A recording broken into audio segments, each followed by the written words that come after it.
So we just listened to Humble and Kind by Tim McGraw, a fantastic song. And for those of you who might be listening or watching from home, I invite you to type in YouTube and give that song a listen. Or maybe it's actually been on the radio quite a bit lately. And that actually is our topic for the day, kindness and humility, cultivating being humble and kind no matter the circumstance. So let's breathe into that. Once again, breathing in that peace and exhaling that love. Whatever happened during the day no longer exists. What's going to happen after this moment also does not exist. All that is right here now as we breathe in that peace and we exhale that love. Excellent. But first I wanted to recap a little bit based off what we talked about last week. And we talked about the spirituality of fairy tales. And this is one of the quotes. Fairy tales and stories of fantasy bridge the gap and inspires the heart and mind wherever religious thought reaches its limits or meets a dead end. In other words, fairy tales are spiritual in nature, rising above set dogmas and traditions to provide a modern and universal spiritual nourishment for the human soul. Deep breath. And we'll repeat that once more. Fairy tales and stories of fantasy bridge the gap and inspires the heart and mind wherever religious thought reaches its limits or meets a dead end.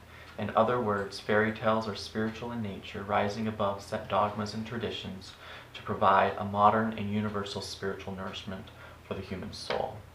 And so that ties perfectly into today, the having humility, being humble, and having kindness no matter what transpires.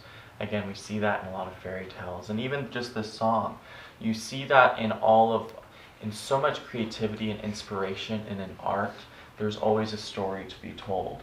And a lot of times, we actually earlier, with Diane, what you expressed your vulnerability, and art and expression, all these things are actually ways that open the heart, aren't they?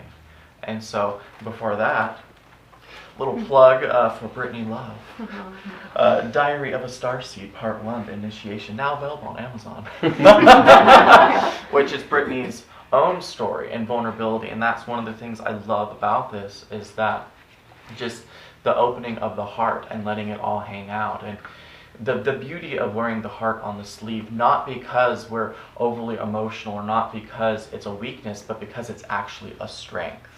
And I know that really came through when I wrote my first book, Living Peace. You notice at the beginning of each 9 tenets, I go into a very vulnerable story. And to me, that is the root of all strength, and that is the root of our ability to be humble and kind, because a lot of times the opposite is the hardening of the heart. So this morning I wrote another quote for us that involves this. And it is, are you able to remain humble and kind when things do not go the way you want or expect? Be kind when you're in pain. Be kind even when your life seems to be falling apart around you. Be humble not only when you succeed, but also when you fail. Kindness in word and action, and humble in thought and belief. It is important to not only say and do the quote, right quote thing. It is important to also think and believe it, which is being genuine in nature of peace embodiment. And that last part is really, really important. It is important to not only say the right thing, it is important to also think and believe it. And a lot of times what we see in life is that people do very kind things. They go out of their way to be generous. But what's interesting is that their actual internal thoughts are not matching up with their words and their actions. Mm-hmm. So they'll give you a compliment. Or maybe we've done it ourselves where we've given someone a compliment, but it's actually in reverse to what we're thinking in our mind. Or we're doing some generous action, we're giving back to someone, we're helping someone, but all the time we're kind of groaning in our mind about helping. And so it is interesting that we learn about the law of attraction. We learn about the energy that you put out to the world is what you get back. But what people don't realize is that it's not enough to say and do the, quote, right thing. What's actually more important is the thoughts and beliefs that you're carrying in your own mind about what you're doing and the things that you're saying. Does that make sense? And so what's fascinating, and this is what I really teach, is that it's actually more helpful to the planet if you can get your thoughts and beliefs in alignment, even if you're just in your home thinking positive thoughts, that's actually more beneficial than constantly going out and doing all this charity work, but you're not in alignment. Does that make sense? Because it is this vibration that changes the collective consciousness of the planet. Because when you don't feel good, what happens is you do all this charity work, you do all these positive things, but then you come home and then you give guilt trips to your family, you beat your children, you cause emotional abuse, we do all these things. I think every single one of this room has at least received some form of emotional beating before in their life, and probably given one. I have. And that's part of the humility, being able to honor that. We all fall in this category of taking out our pain onto other people. And so, again, what we're really looking at and what we really like to learn here is being able to merge these two worlds. And it's being the embodiment of that kindness, but also being the embodiment of that being humble and having humility. Because it's one thing to be kind and do kind things, but the humbleness comes from your own thought, the thought process. And so let's breathe into that for a moment. I've talked about this a little bit in the past, where I used to not like the word humility, and I even actually typed in humble today in the dictionary, and it said pretty much to have a low sense of self, to devalue yourself. And that is the dictionary definition. And it's interesting that it is turned to something else, hasn't it? In our mind, we view it as a very positive thing. But when people first come to this center and I start working with the belief systems of the students and clients, it's interesting that a lot of people pride themselves in their humility and humbleness, but they actually are doing the dictionary version of it, where they beat themselves down. They think I'm such a good person because I'm always putting myself last. I'm always giving to others. But at the same time, when we take a look into their belief system, they're not happy when they're giving. Does that make sense? At the end of the day, there's still that suffering, there's still that pain. And it's because a lot of us were kind of raised in that tradition, or raised in the traditional sense that you put everyone else's needs first, especially if you grew up in the Judeo-Christian faith or influence. What did Jesus do? He sacrificed himself on the cross. And so here we literally have this expectation waving on us, being put on us from a young age, that the more pain you suffer, the more righteous you are. Interesting, isn't it? And some faiths actually really dig that into people. The more you suffer in this life, the more you're going to get in, the quicker or better level of heaven you're going to get into to some degree. And what's fascinating is that martyrdom is something that we view as very beautiful. It's something that people subconsciously are striving to, and that's why we become the people pleasers. That's why we begin to put everyone else first and we put ourselves last, which we believe we're being selfless, because God forbid we're selfish. But I often like to teach that it's not about being selfless, it's about being self-full, because it's only when you have a full cup of chalice within your heart of that overflowing love that you can actually give in excess without constantly draining yourself. Because I have met so many people that in the public eye and in work they are amazing, but when they come home and then you hear the stories of what's happening in that home, there's a lot of dysfunction, isn't there? And who has been in love with an amazing man or woman, and you fell in love with the great work that they do in life, and you fell in love with the great character that they are in life, but then the moment you start to get comfortable with each other, you start to live with each other, or you get married, you start to see the box of crazy start to open. And that's because you become that great source of vulnerability. You're not going anywhere. So they can now let it all hang out. But what happens is that most people, most of us, probably still in this room, we're still working on it. I'm still working on it. We have yet to fully learn to be vulnerable at all times in our life, so that when we come home or when we're with the person that we feel safe with, it all comes out, and it all comes out on that one person. And because we're in a culture that doesn't really teach us yet, starting to, how to handle our pain, how to hold space for one another, what ends up happening is it turns into pain, more pain, abuse, emotional abuse, and all that fun stuff. Does that make sense? And then it gets passed on to the next generation, and the next generation, and the next generation, and the next generation. And then we just keep saying, why does all this stuff, why does wars keep happening? Why is poverty still here? Why is there all this this drug abuse? Why is there violence? Why is the prisons keep increasing? It's because of the parenting. It's because of we are not able to fully heal our own self, and we're doing all this good in the world, but the main good that needs to be happening is in the home. And when I say in the home, it's really in our own hearts, isn't it? Isn't that beautiful? And so here we're trying to do all this external stuff while we're avoiding our own stuff. Does that make sense? And so that's why we teach and we learn the embodiment, the peace embodiment first. And then we take that peace embodiment and then we go out into the world. And then we start these organizations. And then like last week we talked about the prison system and how some of the European countries, they're like losing people. The prisons are not being filled up. They're actually decreasing because of everything that they're doing. And we can do the same thing here in America. We can do it in every country. Isn't that beautiful? And so I'm so proud of each and every one of you in this room. Proud, but without the pride. Of each one of you in this room today, because you are taking that step. And each one who is listening at home or watching at home, we're taking that step.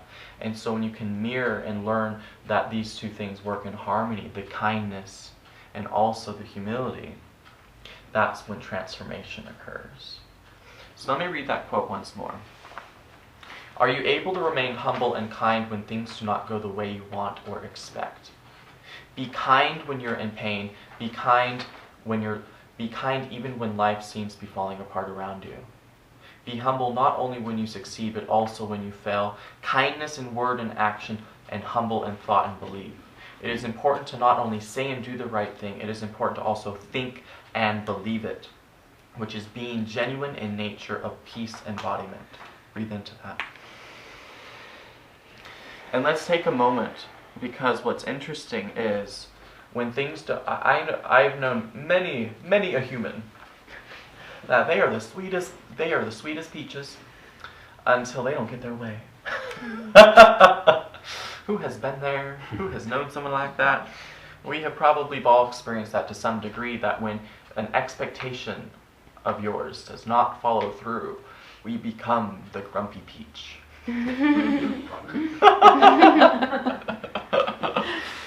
The bitter apple. The angry apricot. And it's interesting that it's interesting that this actually is very common. And then we kind of think that that's just the way life is, that when things don't go our way, it's like okay to be angry at life. And we justify it in our mind, don't we? But that's actually the moment when we need to practice kindness. And what about when we succeed? Obviously, it's important to still have that humility. I think to be honest, I love it when people succeed. They don't have to put themselves over other people and say, I'm better than you. But I still believe that it's important for people to rejoice in their success. Because a lot of people, they don't rejoice in their success because they don't want to offend other people. Because they don't want to shine light on the people around them that are not doing as good. But the beautiful thing is that when you can be grateful for the people that are succeeding, what are you doing? You're actually tapping into prosperity consciousness for yourself. So the more gratitude you have for other people's success, it actually starts to raise your own vibration, and then you start to get into that success bandwagon. And so it's important for the world to rejoice in success. It's important to rejoice in celebration and not hide our light whenever things go well. Does that make sense? Because some of us have been trained to do that from a young age. But then there's also the other part of it, is that when we fail, we need to be humble as well upon ourselves. Because when we fail and we beat ourselves up, that is not the form of humility that I'm talking about, is it? Because that's the other version of ego. We've talked a lot about this. Ego is not only just narcissism, it's also the belittlement of self. Because it's your ego that's holding up that measuring stick, isn't it? That you're constantly beating yourself and measuring yourself to other people, and then it doesn't feel good, does it? And the reason it doesn't feel good is because it's not your truth. It's not the true. That's the ego. It has nothing to do with your divine self. It has nothing to do with your higher self. Isn't that beautiful? So that anytime you don't feel good, ooh, this is some rich stuff. Anytime you don't feel good, it's because you're not plugged into your divine self. It's not true. So when you don't feel good, you could be like, oh, thank God it's not me. But at the